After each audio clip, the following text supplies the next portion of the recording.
is that. Okay, present is here, right? Okay. So shared through Google Drive, it should be able to. Yeah. Okay. Paranjoy, for initial introduction, I'll just keep you on the mute. Is it okay? No problem at all. Okay. Hey, good morning, America. Good evening, India. This is Sean Shankaran. Today we are here with a very, very interesting topic. Why only ADANI is safe in India? We have the man, Paranjoy Guha Kakurta, who has written ADANI files, who has been talking about this for quite long time. And today, kind of, he is going to walk us through. And we have our beloved friend, Mahmood Pracha, Advocate Supreme Court, Mission Save Constitution. He is also going to talk about a case he has filed with CBI. And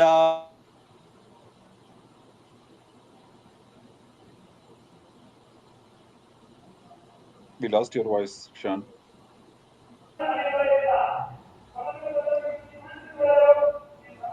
Sean, we can't hear you. We've lost you. We've lost your voice. Your audio.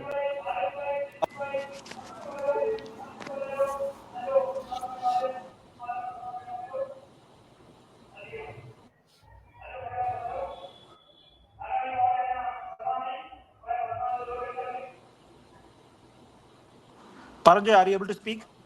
Sadiq, are you Yes, able to I'm speak? able. Paranjoy, Yes, we are now not I'm able to hear you. Are you able to hear me now?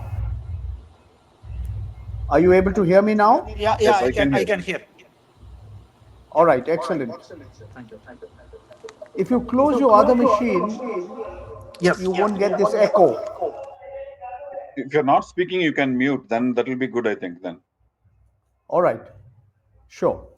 I'm with you. I'm with you, Sean. And since we are live, let me also tell you, Adani Files is a microsite on my website, paranjoy.in. I'm the publisher of that. I'm the publisher of that microsite and that website. It's called the Adani Files.in, or maybe it's called .com. I don't remember. People should go to paranjoy.in and get to that microsite. But please continue.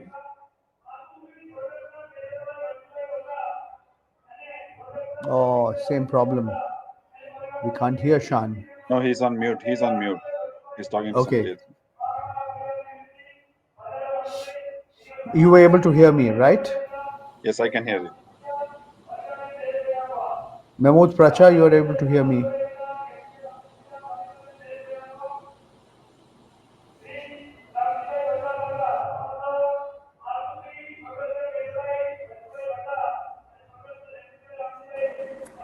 Sean, you are on mute.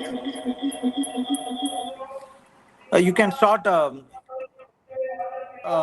Sadiq. You can start and then you can hand over the mic to Paranjoy, please. You can share your screen and start. Are you in a position to share? Yeah, let me share. Okay.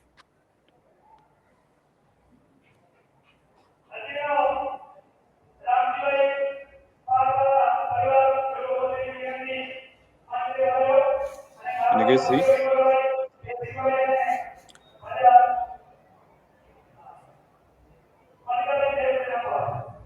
Can you guys see? Not yet. I can hear. No, not yet, Sadiq. You need to say present and then share that slide. Oh, I think it's saying the browser has blocked the screen sharing. Let me just allow that.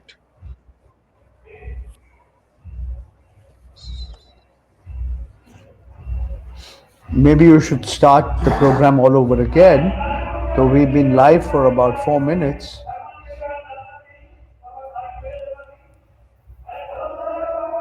Sadiq, are you able to hear? Yes, I can hear. I can hear. But yeah, okay. Can you see? Not yet.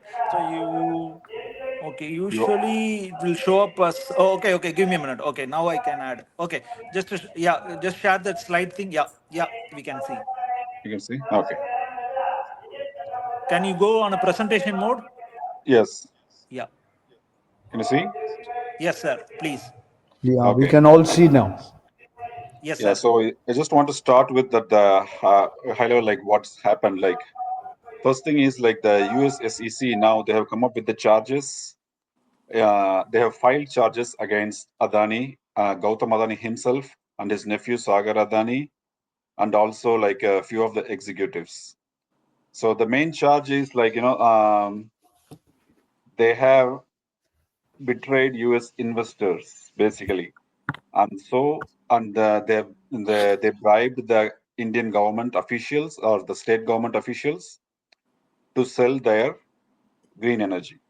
That was the charge, main charge. Why US SEC is doing it is because Adani Green they have issued bond to US investors, and the other company Azure Power that is also was listed in US stock exchange at the time when this was happening.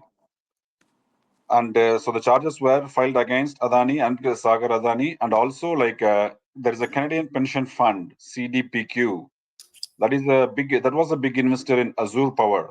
So the pension fund of Canada, whose Indian executives they were all like invested heavily in Azure Power, and so they all collaborated to bribe the Indian government officials to sell their product. Basically, that was the basically the complaint, and the main reason is that the US Foreign Corrupt Practices Act prohibits from making payments to foreign government officials. And so one is they violated this law and then they did not disclose this to the investors, basically. That was the main charge. So what they're saying was the bribe was paid between like 2020 to 2024 during those 4 years.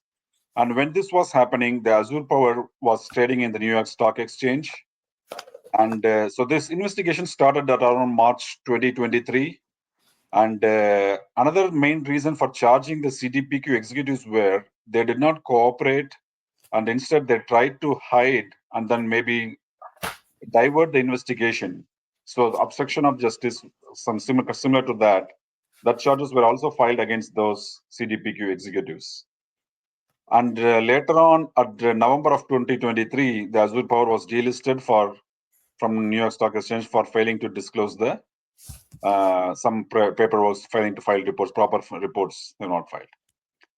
So what this charge sheet sheds is Adani and his companies went backdoor and paid to the government officials, and the government officials, the state governments were also given the name Tamil Nadu, Andhra Pradesh, Chhattisgarh, Jammu and Kashmir, and Orissa.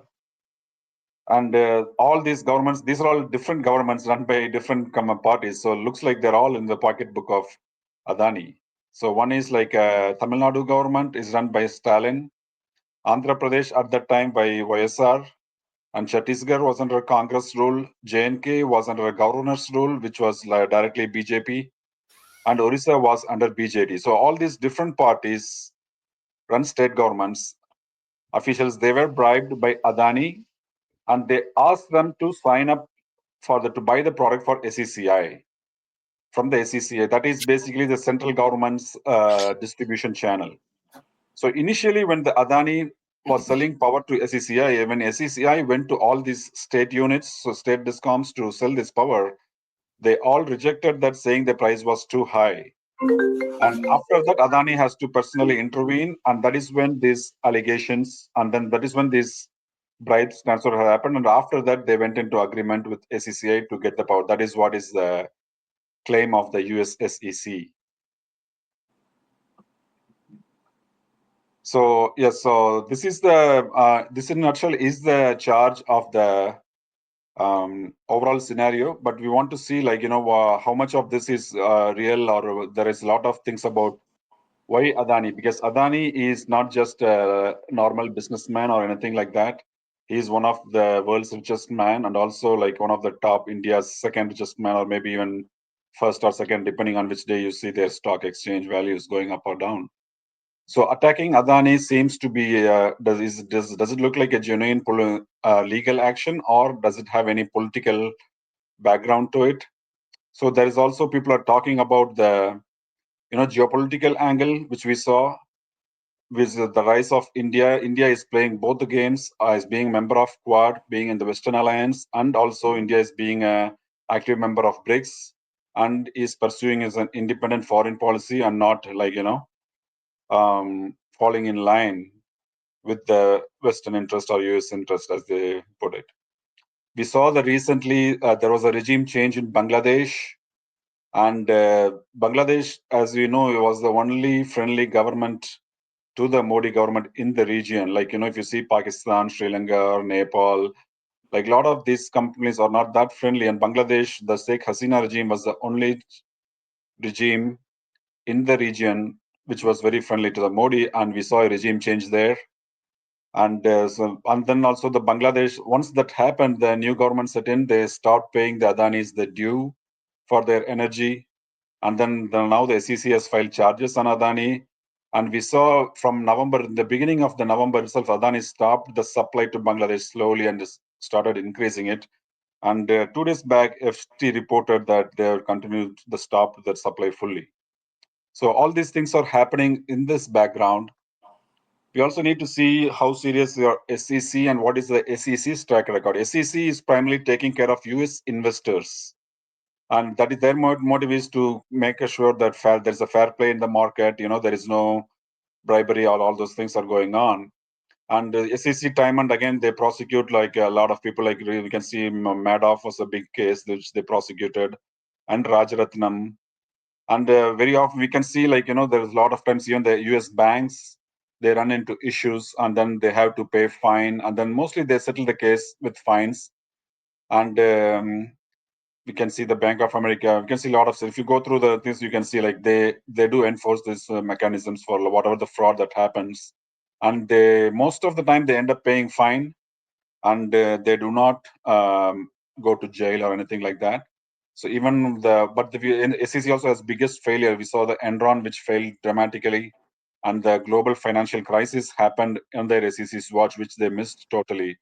And we know all the frauds that happened during the crisis, where people were selling junk bonds with a AAA rating, and not a single executive went to jail for all these things. So SEC had a mixed track record in these cases. So it can be like seen as a what to say, it's politically motivated or legally. It has a track record, and depending on the scenario or depending on which stance you take, you can interpret however you want. And we also saw how this mechanism works in the USA. Is like we recently saw during the Biden administration, a lot of Federal Reserve governors were forced to resign because of corruption or conflict of interest. All these things happened. The way typically they works is the media leaks out some stories and then people resign or they settle up with fine. So different scenarios happen in SEC prosecution. One is jailing or filing or compromise being stuck. All those things are possible in Adani cases. And given all the political background and the importance of India in this whole current geopolitical scenario, we need to look at all these things, and then we have to see how this evolves, the Adani era evolves going forward. Thank you. Thank you, Sadiq. That was a very good introduction.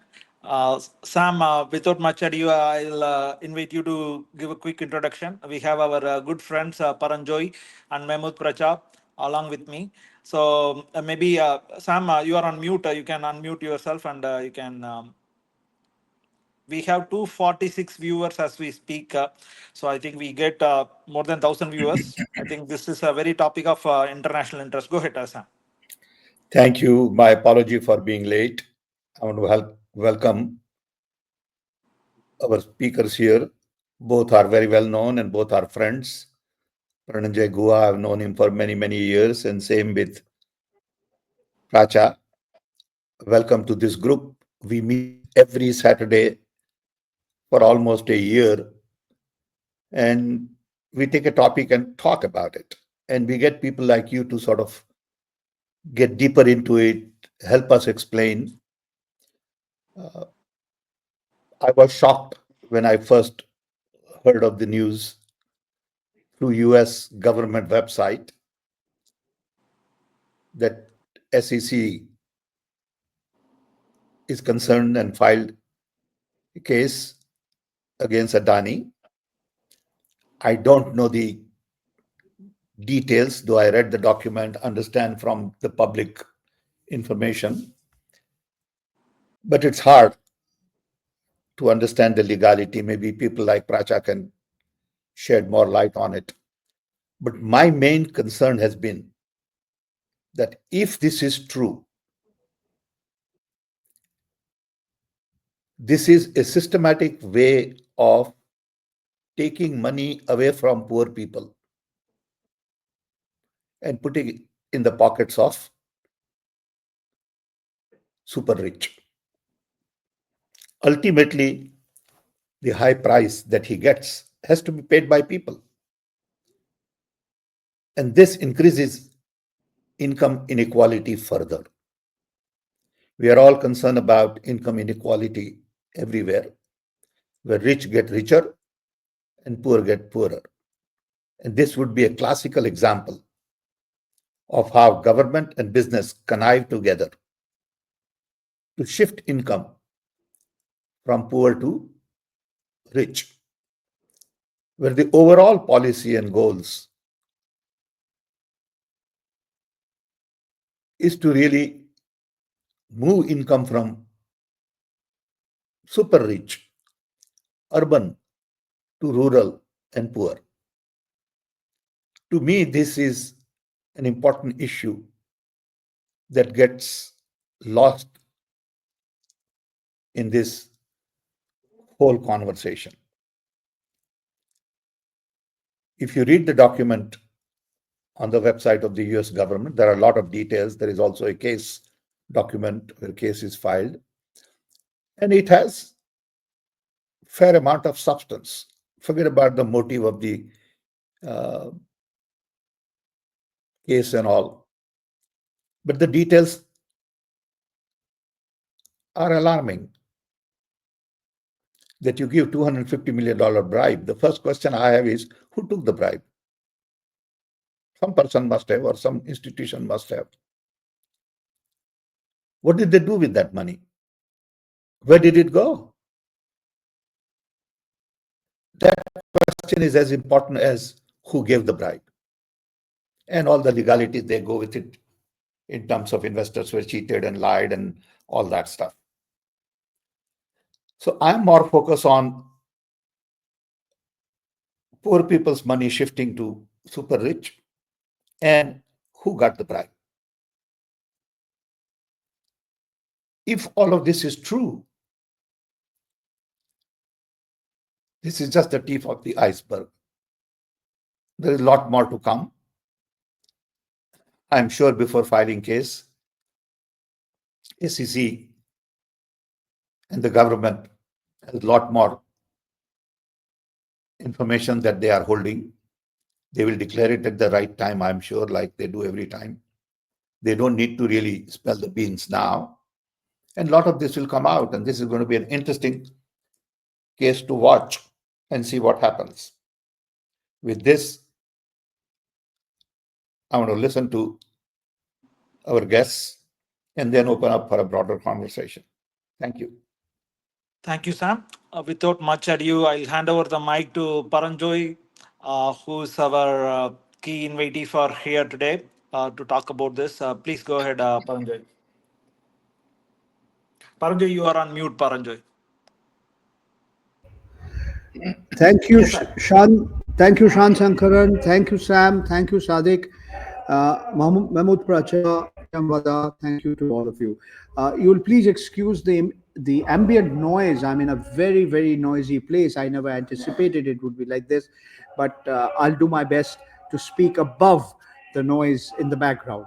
Before I proceed, let me make a few observations, uh, rather factual in nature, just to add to what has already been said. You know, Shan and Sadiq, Adani Files is a microsite that has been published by me, and you can get all the details by visiting www.paranjoy.in. Thank you so much for putting this together. And just by way of an introduction, I'm a journalist with 47 years of work experience, and I happen to be at this particular juncture the only citizen of India against whom Mr. Gautam Adani's lawyers have filed 6 cases of defamation that are pending in different courts of law 5 of them are in Gujarat and 1 in Rajasthan. Be that as it may, I also happen to be the only journalist who was named in the first Hindenburg research report that came out in January 2023. Let me make a few factual observations before I come to this specific point. Sadiq, you talked about the geopolitical angle and what's happening in Bangladesh and this big fight. The apex court of Bangladesh has called for the appointment of a committee to decide whether they should continue with that contract which was signed by Sheikh Hasina, who is now a fugitive somewhere in the national capital region of Delhi. She's there. She's absconding from her own country. But this was a very, very controversial deal, and I can hold forth in some detail about it. But the short point is we don't know whether the deal will go through. But this is not the only deal involving Adani, which is not only in court, but very, very controversial and has political and geopolitical implications. The other one is in Sri Lanka. The new regime of Sri Lanka, headed by President Visanayak, they want to scrap a deal completely with that was signed by the previous regime by Gotabaya Rajapaksa when he was the president.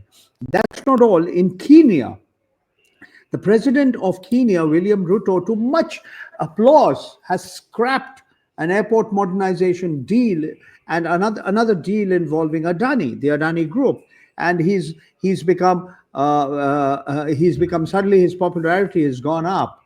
So let me just make one small point by way of a clarification with what Sam said. Yes, Gautam Adani, who nobody knew 30 years ago, is today not just one of the richest men in India and Asia, but one of the richest men in the world. Where I just want to make a slightly nuanced point, the rich getting richer and the poor being where they are, or sometimes getting worse off. It's economists like Thomas Piketty and others who've said inequality in India is today wider than what it was when the British were ruling India more than 80 years back. Now, you see, I would put it differently, that it's not the rich getting richer and the poor getting poorer, but the gap between the rich and the poor has widened like perhaps never before. And India has become the most unequal country in the world. And Mr. Gautam Adani, he epitomizes this because he's an oligarch.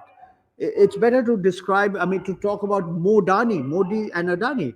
There's always been a nexus between big business and politics, but never before has one particular business person, one industrialist, been so close in terms of his proximity with the Prime Minister of India, Mr. Narendra Modi. And this goes back several decades to the time that Mr. Modi was the Chief Minister of Gujarat.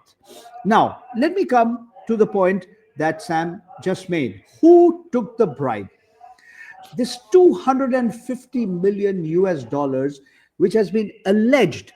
And remember, I just want to make one more clarification that, the Hindenburg research report, which came out in January 2023, I happen to be the only Indian journalist who was named in that report, but this is much, much bigger than the Hindenburg research report.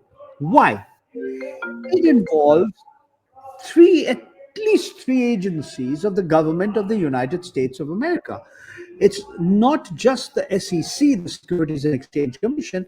It also involves the Department of Justice.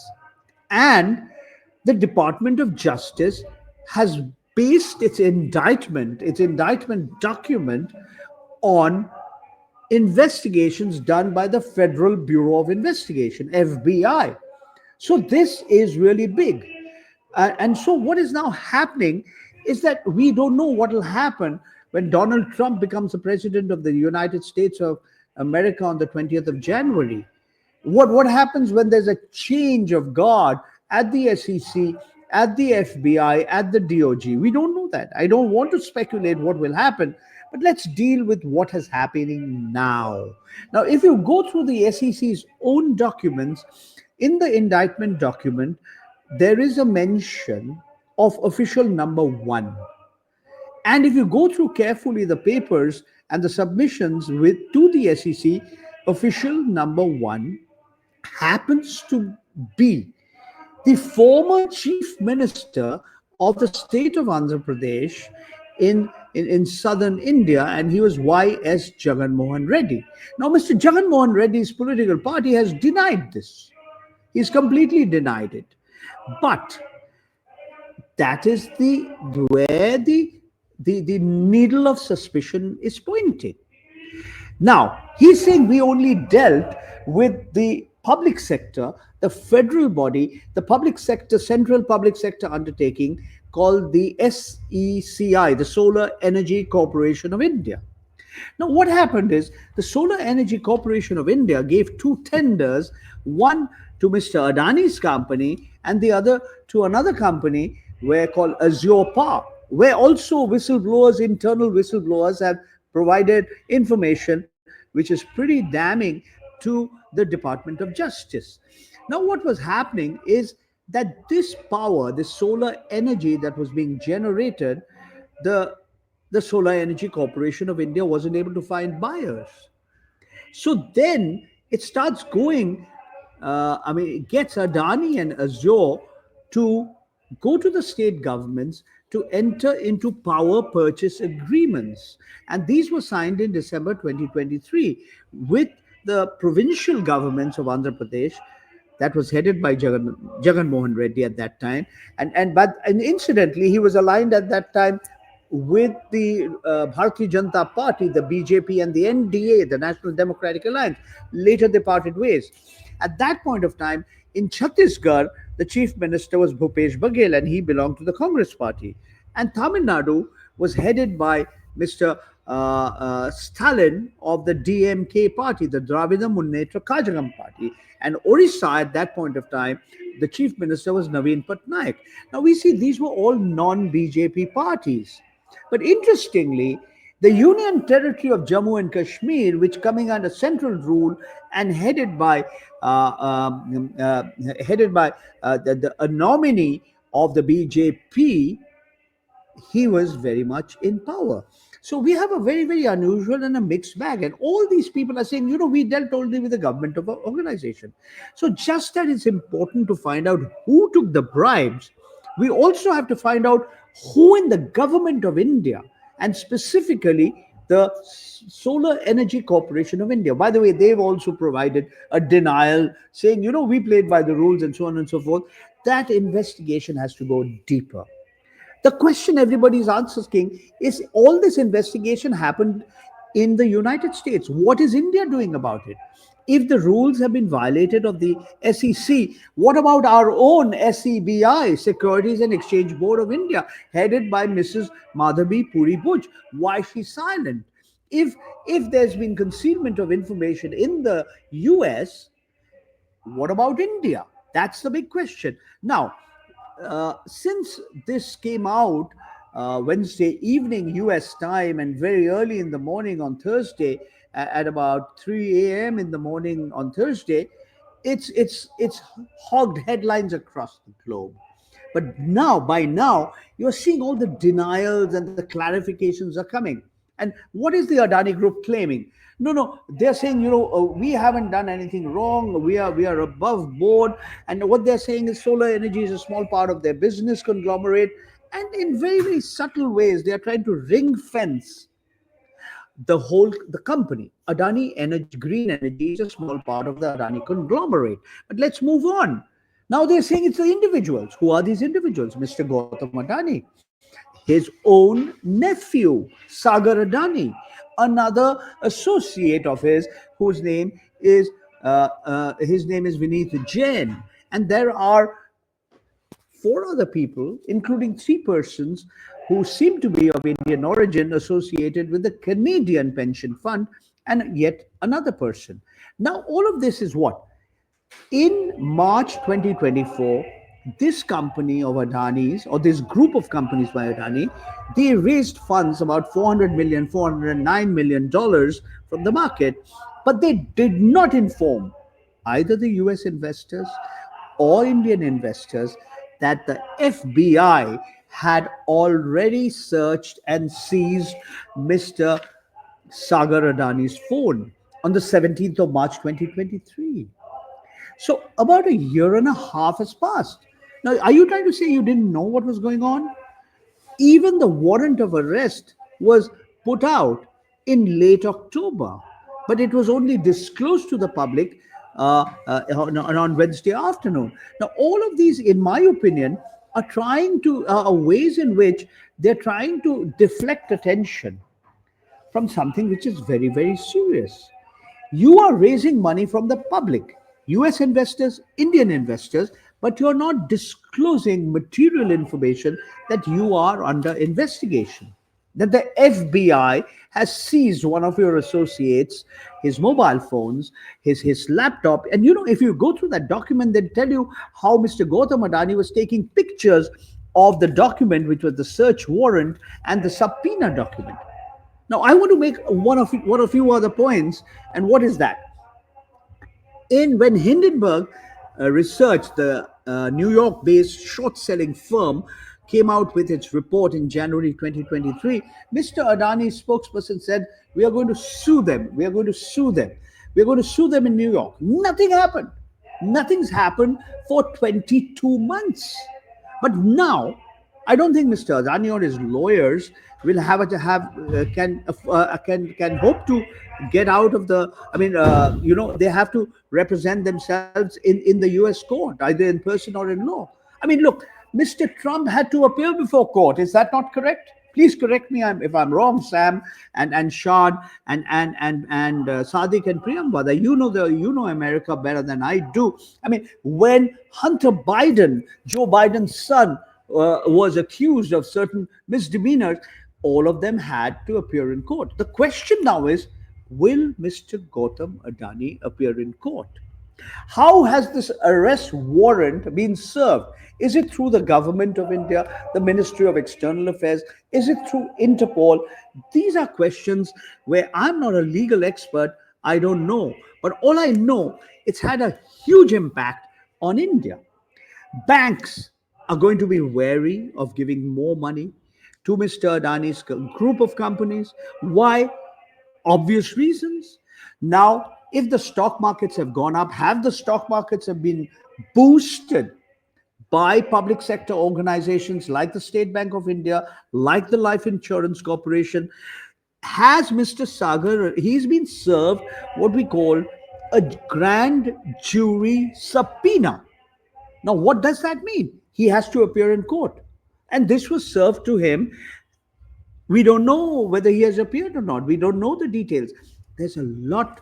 The story is hardly over. And what we now need to know, as Sam rightly pointed out, who are the recipients of this money, of the slush money? And how was the entire, how were these corrupt practices done? You know, a lot of people in India are saying, what is this Foreign Corrupt Practices Act of 1977 in the US? And I mean, my understanding of that law is that anybody can be bribed in any part of the world. If it affects a single US citizen, it comes under the Foreign Corrupt Practices Act. And it's not that you have to prove that a bribe was paid. Even if there's a conspiracy to pay the bribe, even if you promise to pay a bribe, apparently there's a Excel sheet where which was seized by the FBI, and where Mr. Sagar Adani, it has been shown that you're going to pay so much money to ABCD, and only one name we know, former Chief Minister of Andhra Pradesh, but there are several other names there. We don't know the details, and I'm sure, as has been pointed out earlier, I'm sure there's much more up the sleeve of the FBI and the DOJ and the SEC, and we'll have to wait and watch what happens. I think it's going to have an impact, not only a political impact on India, because politicians across the board, Mr. Rahul Gandhi, the leader of the opposition, on Thursday morning itself, he said he should be arrested. If a chief minister of Jharkhand, Mr. Hemant Soren, can be arrested, who is Mr. Adani that he cannot be arrested? We don't know how things will react. We also don't know how the SEBI chief, Madhavi Puri Butch, she's under attack for protecting Adani. How she's going to react? Because the same set of rules apply to India. If rules have been violated in the US, then certainly the same set of rules have been violated here in India. So we have to wait and watch what happens in the coming days and the coming weeks and the coming months. And I've sort of given a broad overview. I'll be happy, if somebody wants to ask me some detailed questions, I can try my best to answer them. But thank you so much, all of you, for giving me this opportunity to speak. Thank you, Paranjoy. We'll just go around the table, and we'll have Mahmood Prasad give a kind of a quick overview. What is his thoughts? Mahmood, you are on mute. Mahmood, you are on mute. Okay, you can speak now. Can you try speak? Sorry. Yes. Can you speak? Am I Yeah, we audible? can hear you. Yeah, you can. You are audible. Yeah. But Mahmood, just Thank give a you and minute. good evening, everyone. Sam, do you have any commentary on Paranjoy? Sam, do you have any commentary on Paranjoy? You are on mute, Sam.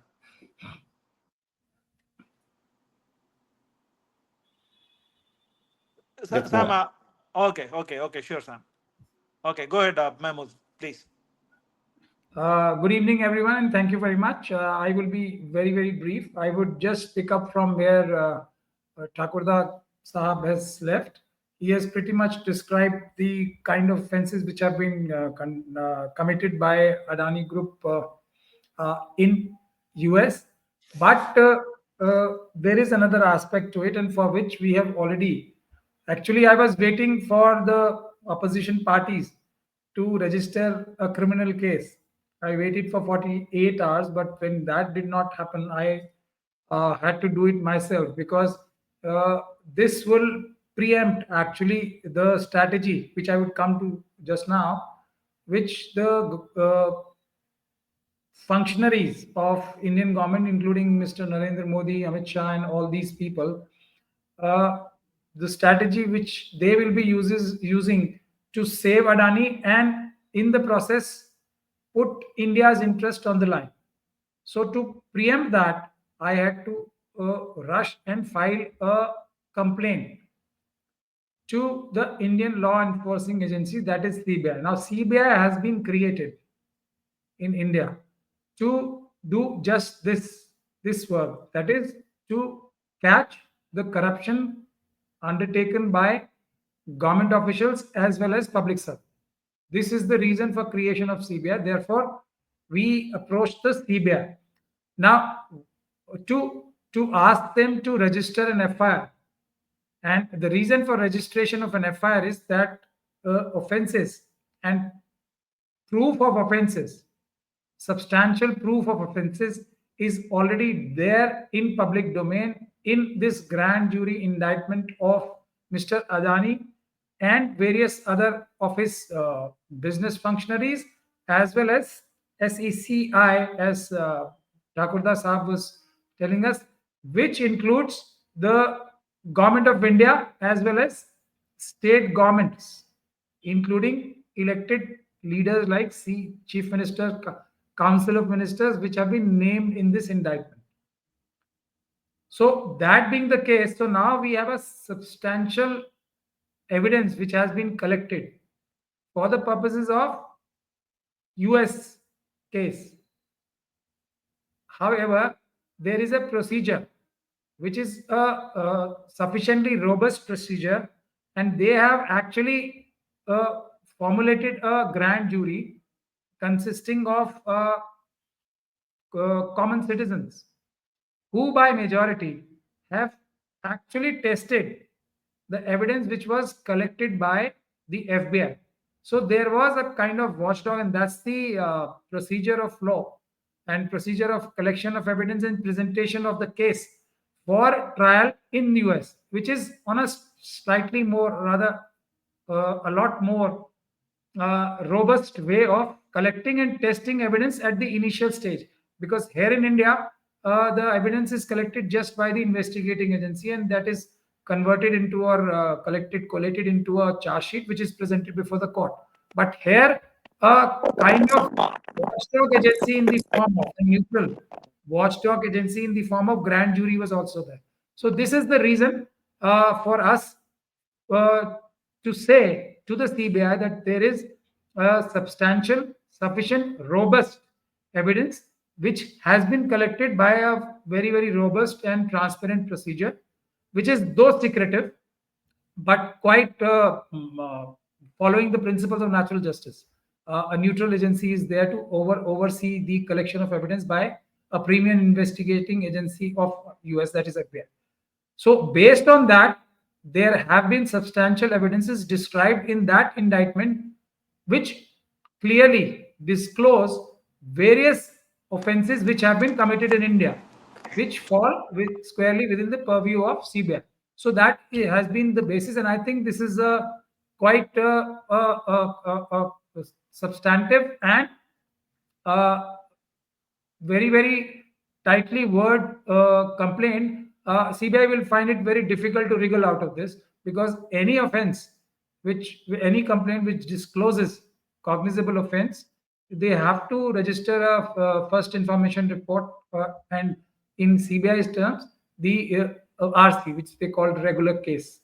So, but the reason for filing this is also this, because I can foresee the strategy, and I will not like to disclose all our future strategic moves here, because that will wisen them. But broadly, which can come in public domain, is that I envisage to save Adani, Modi ji and his government are going to place India's interest at the beck and call of American government, and there is a procedure of although these offenses are federal offenses, kind of serious offenses, and punishments are running up to 20 years.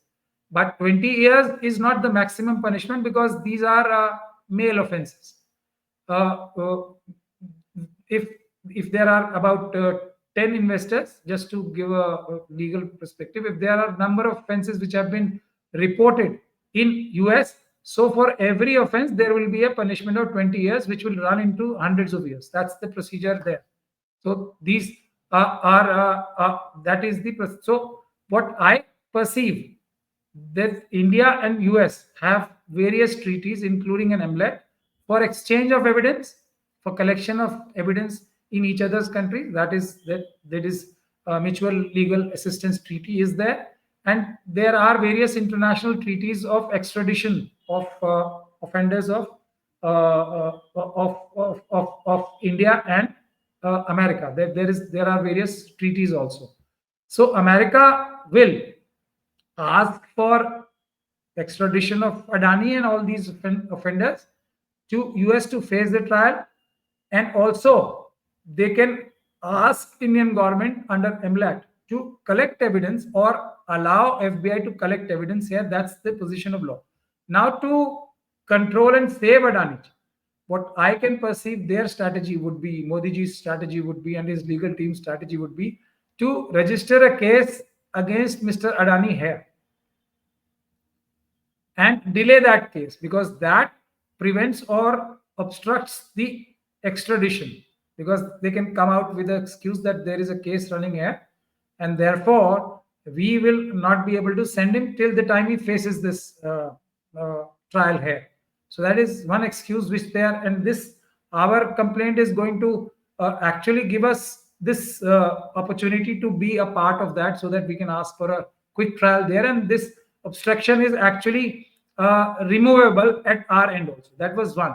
Two, we are afraid that there will be a plea bargaining, both official and unofficial. I'm sorry to use this unofficial thing also. Unofficial will not be visible in public domain, although indirectly it would be, like the recent case of Qatar, where India had to enter into an agreement which is quite disadvantageous to India's interest, in exchange of release of 9 of our Navy personnel, ex-Navy personnel who were arrested for espionage in Qatar.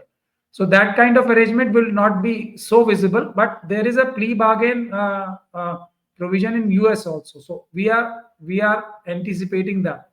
But here, with this complaint, I think this is going to open a Pandora box, and the primary proof of that is available, and solid proof of that is available through this indictment of the grand jury.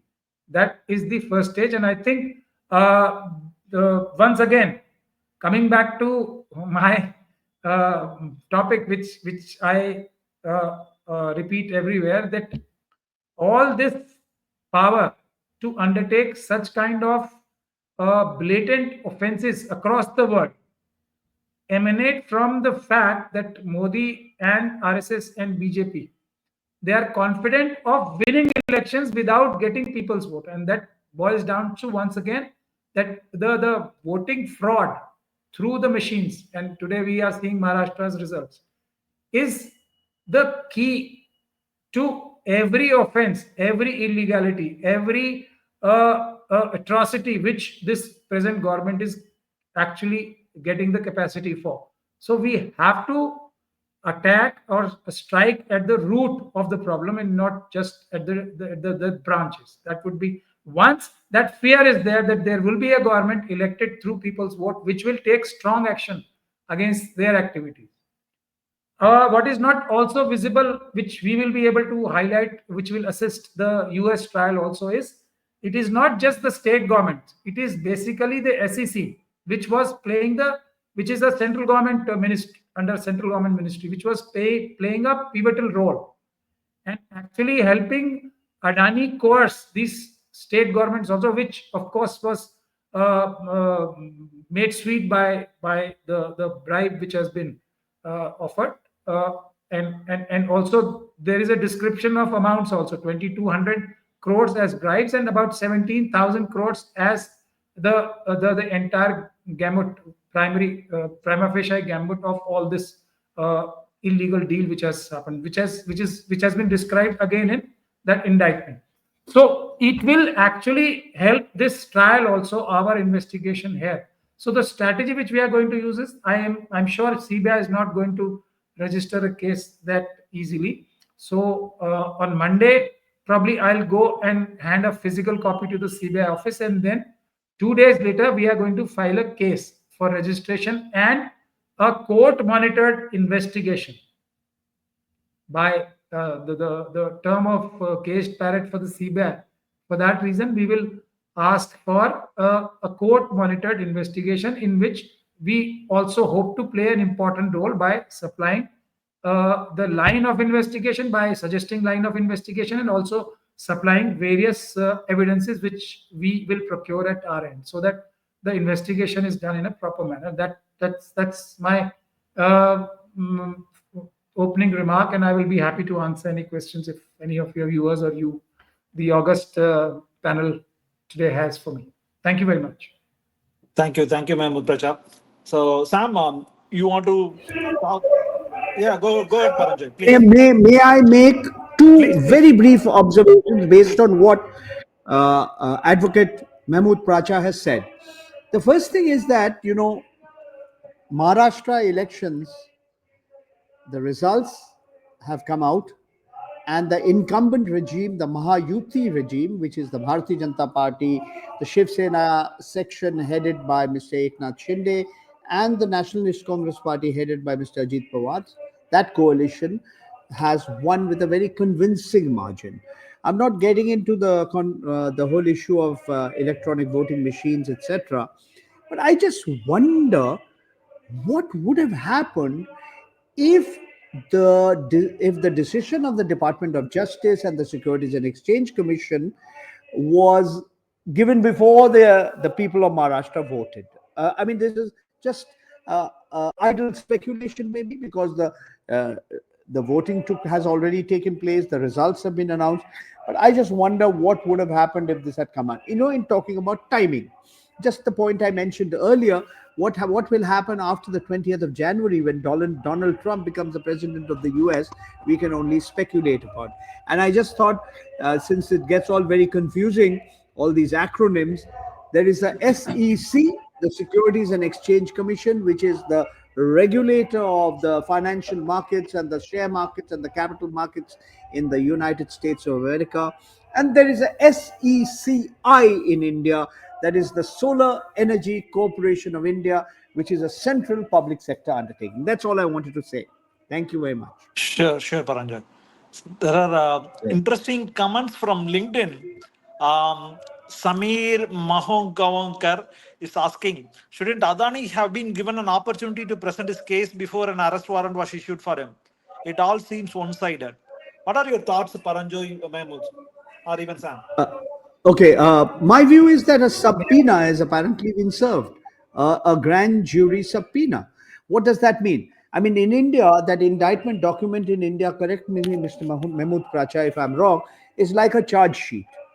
Like, you can make a statement before a police officer, like a FBI agent, but then you have to, the magistrate or the court of law will consider that as evidence or important evidence only thereafter.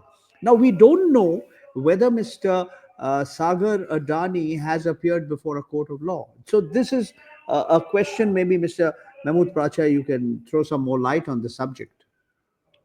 Although, yes, thank you very much, and it's a good question. And if the viewer had actually heard me, my opening remarks, the answer was inside that. So it is not totally a one-sided proceedings, not a proceeding which is in absentia.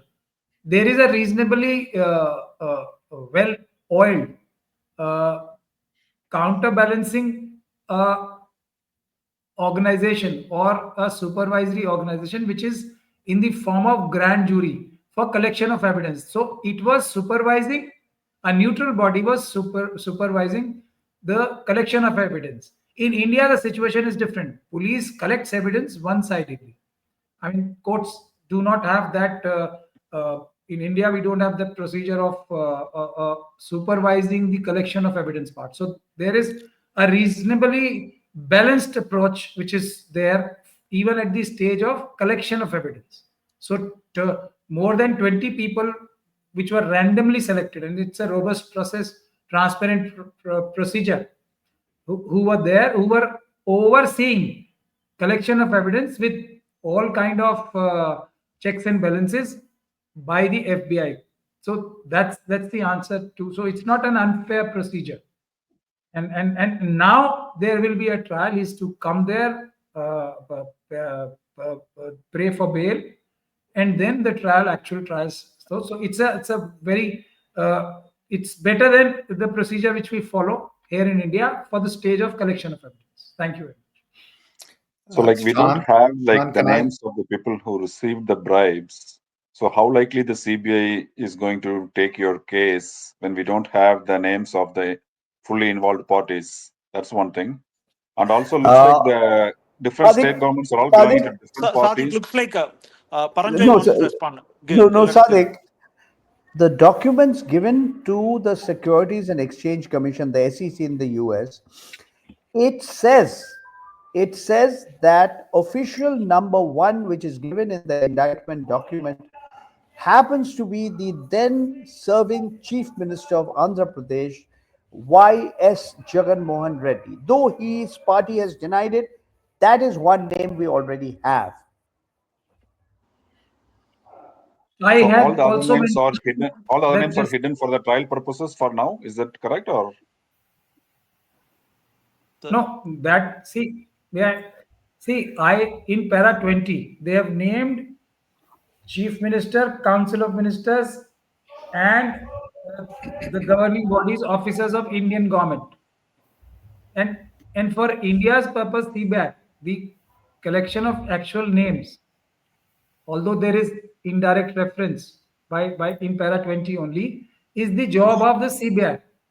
FIR is just a first information report based on which, if there are cognizable offenses which have been alleged, and I'm using this word very carefully, alleged in the complaint, RC has to be registered, and then when investigation is undertaken, then these names will unravel.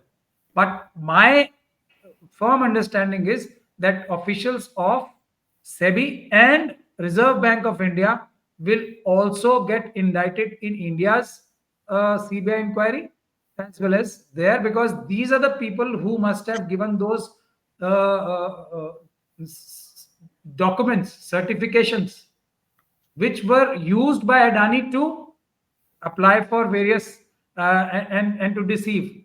it various investors. So SBI and SEBI, sorry, not FBI, RBI, Reserve Bank of India, and SEBI will also be facing the music. That's my understanding.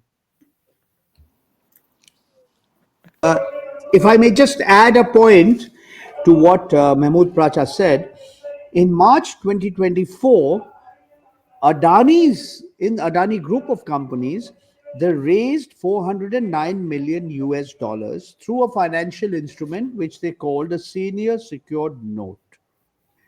Now, there was an oversubscription of this amount. Now, part of this amount is from the US. The rest of the money and the bulk of the money is from India. So that's really why the US has got into the picture. Uh, Sean, Yeah. I have a question. Yeah. Give me So 1 minute, okay, Priyamada. yeah. So there is a user from LinkedIn, Tamil Selvan, is saying even Boeing pays bribe to airline executives to get orders. I think USICC must submit all evidence it has. Without any strong evidence, this type of allegations may not bring good for US administration. Is his commentary. Any response, Paranjoy Mahmood? Firstly, I bribery is an offense here and there.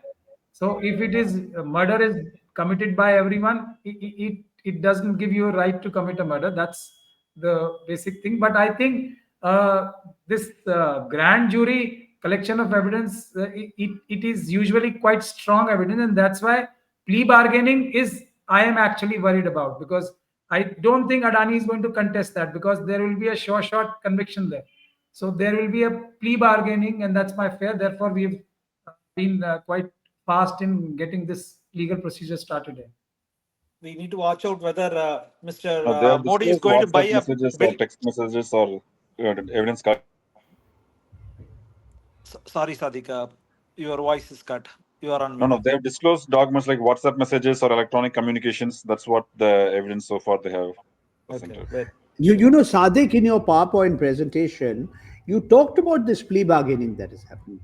People who pay money and they said yes, we are guilty, but they are let off. They are not punished because they accept that they did something wrong and they pay a money. I mean, this is I've never been able to understand it too well because I'm not a lawyer, but it is I find this is another kind of a subtle bribery system. Mr. Yeah, that Pracha, is the would you whole like thing, to? right? So not a single Yes, executive went to jail for the global financial crisis, and that's been a bigger problem in the United But States. that's how SEC makes money. SEC makes let me money try. from these kinds Let of me try to settlements. explain what plea bargaining is. Plea Yeah. bargaining is acceptance of guilt with a reduced punishment, both incarceration as well as financial. So the prosecution side, that is Department of Justice there, prosecution there will uh, would rather want to avoid a prolonged trial and wastage of public money if they can reasonably secure conviction which satisfies the targeted objective. The cost benefit ratio actually, what will be just and equitable, saving the time, saving the effort, as well as procuring conviction. Yeah, so the companies have mastered that also. They know now they can make billions like this and then pay $1 million fine and then get away with it. And they have mastered this art already. So where Look is at the what all the accountability? banks do. Only a jail That's term true. will be there is no That's deterrent true. basically. But There look is at no what all the deterrent banks basically. do. All the banks do these kinds of things and ultimately pay $1 billion fine or $2 billion fine, but they make 10 billion out of it. That's true. So I think Enforcement there is a action larger penalty. issue that I'm really concerned But I about. would I would I would I would say here that definitely affects the future endeavor. That would be the sunny side or the silver lining of this entire thing. So go ahead, You sir. know, You were saying something. I wanted to add. I mean, there's a lot of speculation doing the rounds. So the question is, what is the responsibility of Adani Green Energy, which is a corporate entity, and its subsidiaries and other entities that are controlled? That's one. what is the culpability of the person who's the head of that organization, Mr. Gautam Adani, or his associates, including his nephew, Mr. Sagar Adani? So these are issues. Will there be an attempt? And I'm just speculating because there is Mrs. Madhavi Puri Butch, the chairperson of the Securities and Exchange Board of India. There's already been a show cause notice issued.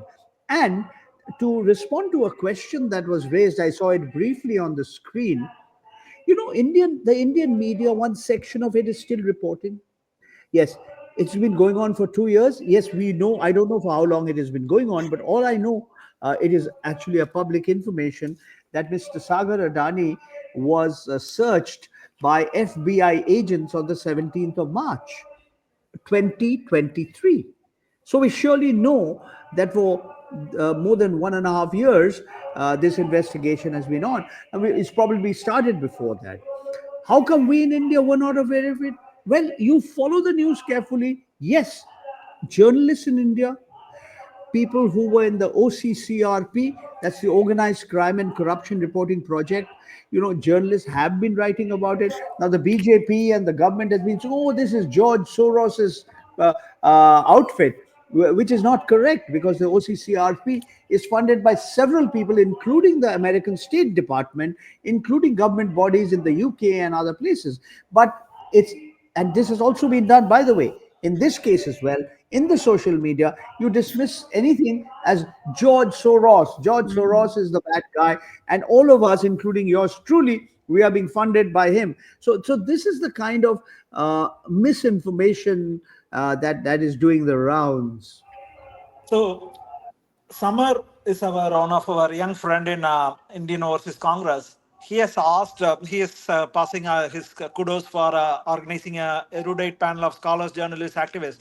His question is, as a young scholar researching development, why is this narrative is being manipulated to show this as an assault on Indian sovereignty, rather than focus on the fact that such deceptive under-the-table operations are the actual assault on Indian sovereignty? If the sitting prime minister is on a tour of Caribbean nations, why there are no talks of allowing Indian regulators being kind of conniving with this? Please go ahead. Paranjo, you are on mute. Okay. Yeah. You know, this has been a standard technique. Yeah. You criticize Mr. Adani, you are anti-national. I am Right. anti-national. Yeah. मैं देशद्रोही हूँ. We are part of the Tukde gang. Mr. Adani is conflated with Mr. Modi. Mr. Adani is conflated with the Bharatiya Janata Party, and Mr. Adani is conflated with the nation, the country as a whole of 140 crore people. In when Hindenburg Research brought out its first report saying this, they are pulling off the biggest con in corporate history way back in January 2023, same story happened. The spokespersons of the Adani group, behind them, there would be the flag of India, the tricolor of India. It's as if you say anything against Mr. Adani and you are talking against India. You know, this has been the standard technique. Even today, I ask, why is the Bharatiya Janata Party, as a political party, taking up cudgels on behalf of Mr. Adani? Yeah. Mr. Modi is silent, but why is the BJP acting as if it is the spokesperson of Mr. Adani? I can understand if Mr. Adani's own spokesperson issues a press notes, etc. But why are BJP spokesperson acting in this manner, Mr. Pracha? Mr. Adani, according to me, is a classic example how a Indian businessman will never be. An Indian businessman would be an honest person, not a dishonest person. So anyone who is doing anything across the world against Mr. Adani is actually doing a favor to India as a country. That is how we should see this, and that is how everybody is seeing it. But the only difference now this shows the strength of our argument, that the only defense which BJP and RSS can think of is putting the country in front. They do not have any defense on the merits. They do not have anything to say regarding the activities, dishonest activities fraudulent activities of Mr. Adani. So this is actually a victory sign, as I see it. They have no explanation for his activities. They will never talk or discuss his activities. They will only say, and pardon me till I last remember, Modi ji is India, not Mr. Adani. Oh, not. If I may add one comment, you know, there has always been a nexus between big business and politics all over the world, certainly in India, over several decades. You know, the father of India's nation, Mohandas Karamchand Gandhi, Mahatma Gandhi, he, you should read what he had to say as to why he was staying in the home of Ghanshyam Das Birla, one of the richest men of India at that time. He was a nationalist businessman and he justified it. It was in his home where on the 30th of January, Mahatma Gandhi was shot dead by Nathuram Godse. There have been this nexus between business and politics, whether it be Tatas, whether it be Birlas, whether it be Ambanis. So what's new? So what's different? I would argue that we've moved some steps beyond crony capitalism, and this is a kind of oligarchy. So it's really Modani. There is no difference between Mr. Modi and Mr. Adani. They are the same. It's as if they are like twin brothers working to promote each other's interests. I've written about this in the website called Adani Watch.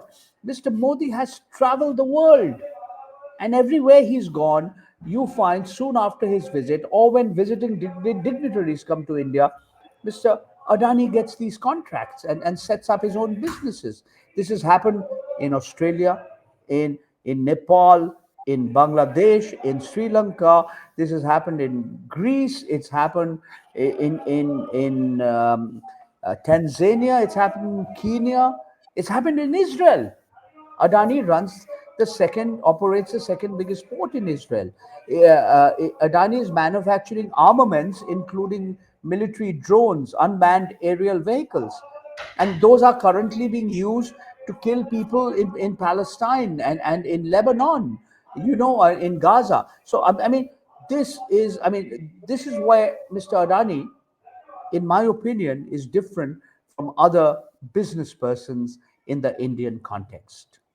I would like to add a few words also. See, the basic thing which I feel is unprecedented and undefendable about Mr. Adani's business along with Mr. Modi is that nobody in the world sells, at least not in a robust and big country like ours, sells the country's interest to get a better deal for a particular businessman. That's the biggest the wrong which is being committed by Mr. Modi. He's selling India.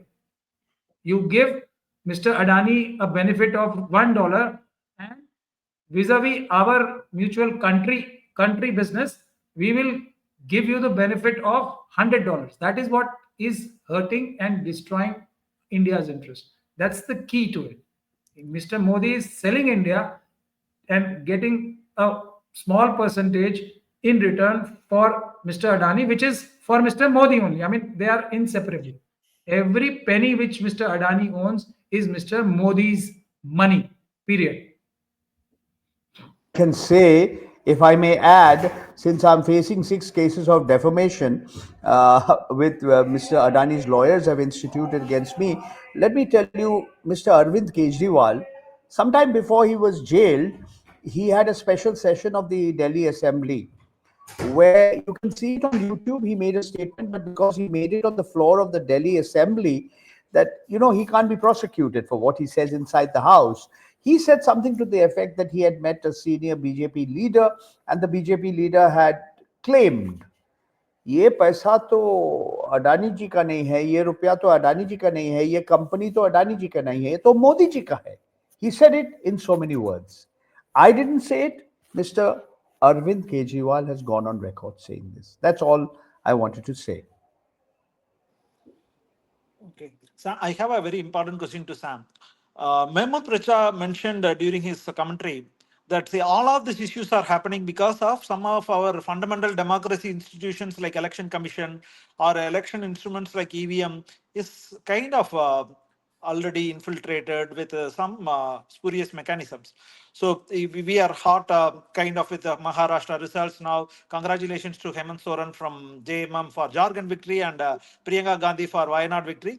But India Alliance lost Maharashtra, and there is a alleged EVM rigging which has happened because there was a huge dissent about this current BJP-led NDA alliance government. So despite that, they are winning in a magnanimous big way. So Sam, I want to hear your thoughts. How this, in fact, it was told they have rigged big time to get Mumbai back because Adani has a huge financial interest about getting Mumbai back because he's now getting into the real estate of Mumbai and whatnot, Dharavis. So, want to hear your thoughts. How this EVM, Adani, BJP, RSS, whole nexus is connected. Go ahead, sir. Well, I do agree with Pracha on the EVM issue. Based on my own understanding, research, and work, I'm convinced that there is something very seriously wrong and manipulated when it comes to Indian elections. Whether it is EVM, voter list, inducing more votes at the end, controlling booth, whatever. I don't know the one particular reason, but the entire process is controlled in a manner you can decide who will win and who will lose. You don't have to win everything every time. You can allow somebody to win if the person is very famous. Don't fiddle with it. I started worrying about this when Smriti Irani won Amethi. I said there is no way in this world that a lady called Smriti Irani could come in the middle of the election and take away Amethi from Rajiv Gandhi, Rahul Gandhi, and the work that has been done. And I've been there, I've seen the work being done, irrespective of what lies everybody else promotes, whether it is hospital or it is, relationship with people or, water dams. So much of work has been done in a place where isn't much, or was there not much. So I am convinced that elections are somehow rigged. How, what, I don't know. The Election Commission doesn't answer right questions. They are not responsive to the civil society demands. And I have seen the civil society reports published, and I've learned a lot from Devashayam and others. And I think people need to pay more attention to the work of the civil society. They are experts, they are independent, they have no political interest. Their interest is very simple. Are you counting the vote I'm casting? I don't see any problem in Election Commission saying, here is the receipt, and you can deposit that receipt in a box that is not connected, and we will count all the receipts. That will give me confidence and trust, which I don't have today. So that's one. Second, I see this machine as one machine. It is not RSS, it is not BJP, it is not Adani. It is one big machine, which is operating in sync. Money is generated, votes are generated, you remain in position of power, you capture institutions by putting your people, including vice chancellors who are not qualified, and you really promote your single agenda of building a nation based on religion. You got this chance after 100 years, so you do whatever you think you can do to get that done. And I admire their commitment, I admire their tenacity, and their ability to sort of do things that I would not do. Okay. So I don't see these as separate entities and separate interests. I see this as a one big machine operating in sync, and there are different parts of the machine.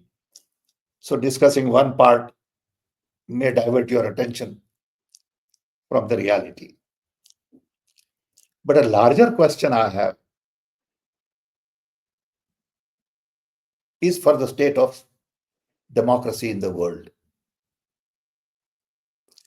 I'm concerned that the social media has essentially destroyed democracy in many different ways by promoting misinformation, lies, and creating a whole new generation that doesn't get into depth of anything. It operates on the surface. It's all sound bites, little message here, little message there, and create their opinion. My generation, and I'm too old, really went into depth and read and learned beside talking to friends and others before forming an opinion. Here, opinion is formed just based on what I see and hear on the screen. And social media has really hurt democracy in a big way. So you create a situation where Modi or Trump or others are seen as the highly intellectual heroes who can run a nation. And I worry about that. I'm very concerned about the state of democracy in the world. Everywhere it is a link between big business, politician, and these are all pygmies and petty fellows. You don't find the kind of leadership Nehru's generation had that I grew up with as a little boy, looking up to Gandhiji, looking up to Nehru and Patel and Subhash Chandra Bose and Maulana Azad and others in India. And similar people abroad as well. I came to America because Kennedy decided to send man onto the moon. And that was the romantic thing for a 22-year-old boy who said, hey, what a great leader who thinks of these kinds of wild ideas. I think that kind of leadership doesn't exist anymore. And I worry about that. World is in a mess. World is in a royal mess. Look at what is going on in Gaza. And nobody has guts to say, hey, wait a minute, this is almost genocide. Okay. To kill a few hundred people, you have killed several thousand innocent children and It women. is genocide, Sam. It is genocide. Yes, but how many people are willing to say that? If you say that, you are an enemy of the, rich and powerful. Okay. I mean, there is just no moral high ground anymore. Okay. You cannot operate on moral high ground. You can't talk about truth and trust and love and, democracy and diversity and inclusion. When you do that, people think you are naive. I know a lot of young people think I'm too idealist and I'm not practical. I can't survive in this world. They think I'm an idiot. I mean, I know lots of people who say, how come you didn't make billion? Why are you so poor with all your technical knowledge? Look at all your flunkies made billions. Okay. And when I say to them, look, making billions didn't interest me, then they think I'm a bigger fool. So that is the world we have created. In this world, as I have said 100 times, only power and profits are admired. People and planet issues don't get any attention. Nobody cares. Okay. I mean, in America, there is a saying, if you're smart, how come you're not rich? And that says it all. They think if you're rich, you got to be smart. Because you can, this is what business schools teach, how to extract value. They don't teach how to create value. You extract value. An Adani case that's in front of us for discussion is all about extracting value. It's not about creating value. What is that group is going to do? Do they create solar panels? No. Do they manufacture locally? No, they assemble something. Have they invested in R&D? $5 billion, $10 billion for the kind of project? No. So what are you doing? So when people say made in India and all that, it's all bogus. Everything is about lie. Everything is about propaganda. Everything is about promoting yourself. And in the process, you have forgotten people. That's my view. I'm sorry, but I feel very concerned about this. And you're on mute. Oh, sorry. So this may be a question for maybe for all three of you.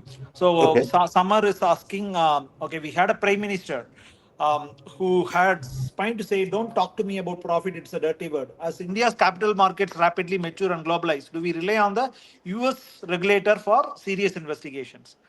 So with that, No, I they think have to do their job and we have to do our job. What's I the just want to problem? make a point over here. Yeah. We used to say, very few people pay income tax in India. Very few people have their money in stocks and shares. And I remember a former president of India even saying,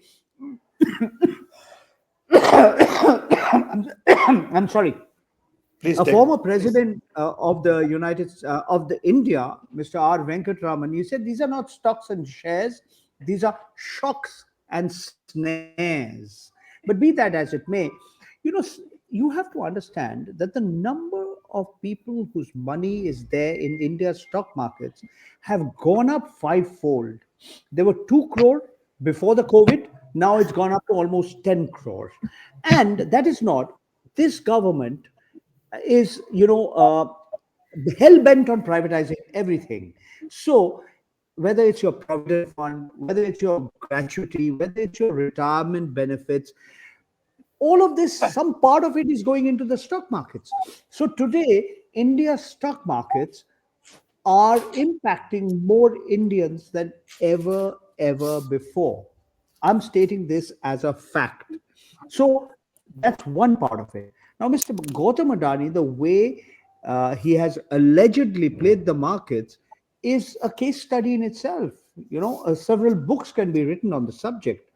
But if you will allow me to make one more remark, and this is a please. personal remark, I had an open confrontation with Sam Pitroda on a NDTV television program when it was owned not by Adani but by Mr. Pranoy Roy, Dr. Pranoy Roy.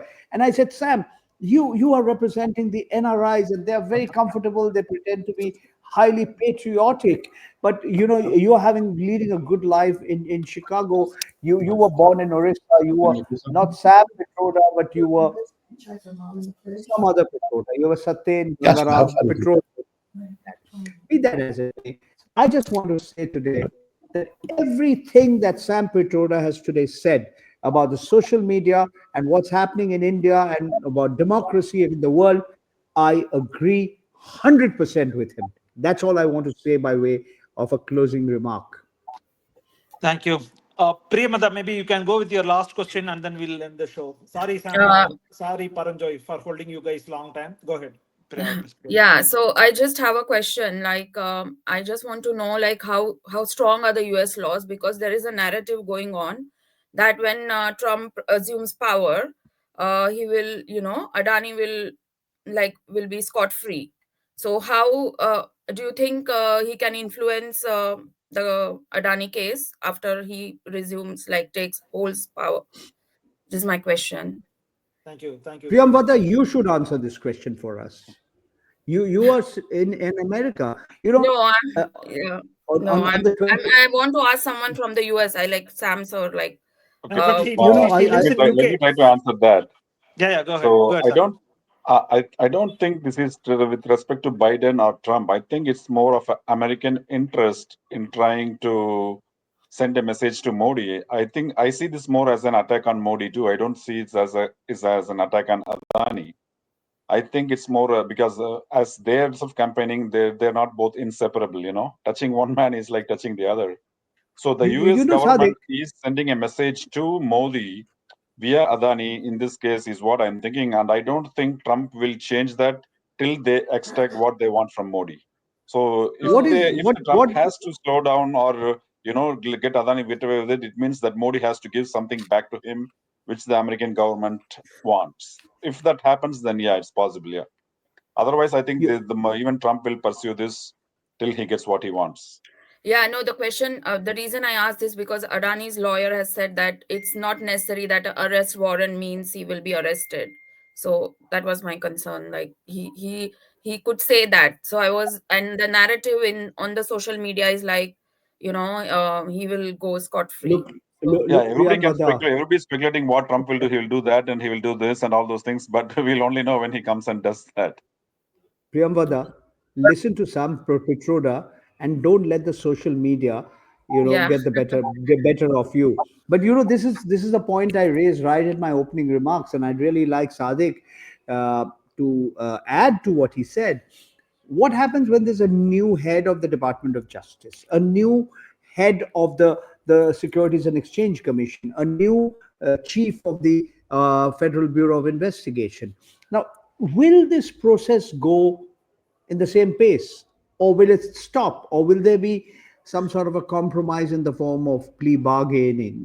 That is really, many of us are asking this question. And I think there was a very interesting cartoon that appeared where you see Mr. Modi and Mr. Adani at the doors of a place, and the guard saying, wait, the office opens on the 20th of January. You have to wait till then. So I don't know. Sometimes cartoonists, tell us what I mean, gives us a flavor of what the truth is all about. I would Good. I Go would ahead, Mehboob. also like to add one. Yeah, I think it's Adani is India's problem, and we will sort it out here. And it's just incidental that we got some help from someplace else. So we have already approached our CBI, and the basic thing which we should, as Indians, concentrate is that we have to identify and weed out from the opposition parties the agents of RSS and BJP who are actually controlling or hijacking the opposition. And that's the biggest challenge. Otherwise, we Indians are quite capable of handling our own problems. Adani and Modi ji is our problem. We'll sort it out.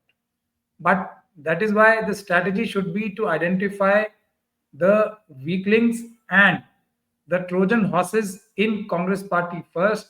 Then we move on to various other political parties. We will teach them a lesson that Indians are not so powerless or so without resources to tackle our own problems. Thank you very much. I think that's about it. So I think it was a very great, enlightening conversation from Paranjoy and Mahmood and Sadiq. So thanks a lot and for adding a lot of context. And hopefully the US government's indictment will get to some action. It should not lead to some small arms deal for American government and this case get into a plea deal or bargain and Adani go unpunished. So let us keep our fingers crossed and looking forward to interact with another panel on an interesting topic next week. Thanks a lot for everybody for finding time. Go ahead, Paranjoy. So Paranjoy, you are on mute, Paranjoy. I want to make an appeal. Please. you must support. You must support people who are fighting the fascist regime. You must support. Without your support, it will not be easy. The road ahead is difficult. You know, we all of us were so enthused. We felt enthused that the BJP's number is down from 303 to 240. But see what's happened. Maharashtra, it's a decisive victory. See what happened in Haryana. Okay? The people of Uttar Pradesh taught a lesson to the present regime. But what about, and say, even the people of Jharkhand? What about the rest of India? You know, it's India is a huge country, a big and diverse country. So we need your solidarity and your Sure. support. In fact, Paranjoy has been doing a lot of great work. In fact, during Lok Sabha elections, one of the song he supported, I think I was literally kind of amazed by that song, and it became the playlist for a good many days. So I think he has been doing a lot of phenomenal work, supporting a lot of creators like that. So I have put the link of Paranjoy in the bottom. So please feel free to support Paranjoy, paranjoy.in. His number is also on the bottom. So feel free to support. There are a lot of great people doing great work. For example, he was named in the Hindenburg report. So the Hindenburg report, Adani have not challenged. They claimed that they are going to challenge. They have not challenged for 200 plus days. So Paranjoy was the only journalist who was part of that Hindenburg report, which created this whole momentum, questioning this powerful richest man of India, who is who is funding this whole BJP's mission. So let us see how we can continue support democracy institutions like that. Thanks a lot, Mahmood Pracha, Sadiq, Paranjoy. Thanks everybody. Thanks, Priyamata. Bye. Thank you. Thank you, everyone. Thank you, Bye. sir. Thank Thank Bye. you. you. Thank you so much.